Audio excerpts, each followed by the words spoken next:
أعوذ بالله من الشيطان الرجيم. بسم الله الرحمن الرحيم.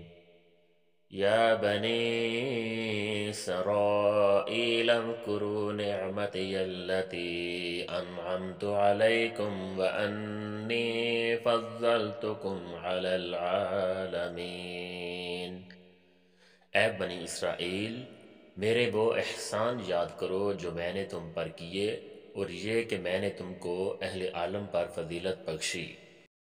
وَاتَّقُوا يَوْمًا لَا تَجْزِي نَفْسٌ عَن نَفْسٍ شَيْئًا وَلَا يُقْبَلُ مِنْهَا عَدْلٌ وَلَا تَنْفَعُهَا شَفَاعَةٌ وَلَا هُمْ يُنصَرُونَ۔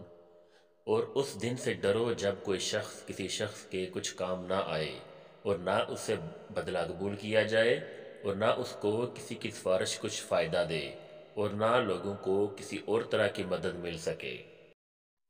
وَإِذِ ابْتَلَىٰ إِبْرَاهِيمَ رَبُّهُ بِكَلِمَاتٍ فَأَتَمَّهُنَّ قَالَ إِنِّي جَاعِلُكَ لِلنَّاسِ إِمَامًا قال ومن ذريتي قال لا ينال عهد الظالمين۔ اور جب پروردگار نے چند باتوں میں ابراہیم کی آزمائش کی تو ان میں برے اترے۔ خدا نے کہا کہ میں تم کو لوگوں کا پیشوا بناؤں گا۔ انہوں نے کہا کہ پروردگار میری اولاد میں سے بھی پیشوا بناؤ۔ خدا نے فرمایا کہ ہمارا اقرار ظالموں کے لیے نہیں ہوا کرتا۔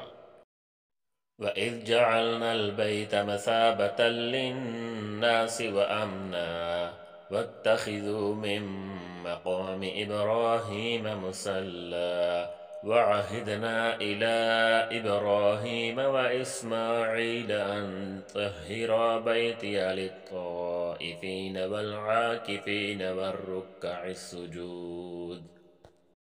اور جب ہم نے خانہ کعبہ کو لوگوں کے لیے جمع ہونے اور امن پانے کی جگہ مقرر کیا اور حکم دیا کہ جس مقام پر ابراہیم کھڑے ہوئے تھے اس کو نماز کی جگہ بنا لو، اور ابراہیم اور اسماعیل کو کہا کہ طواف کرنے والوں اور اعتکاف کرنے والوں اور رکوع کرنے والوں اور سجدہ کرنے والوں کے لیے میرے گھر کو پاک صاف رکھا کرو۔ سبحان اللہ، جزاک اللہ۔ چلیں جی، آج کے لیے اتنا ہی کافی ہے۔ انشاءاللہ بہت جلد ایک نئی ویڈیو کے ساتھ آپ کے سامنے حاضر ہوں گا۔ تو سب دوستوں سے گزارش ہے کہ میرے چینل کو سبسکرائب کریں اور ویڈیو کو لائک اینڈ شیئر کریں۔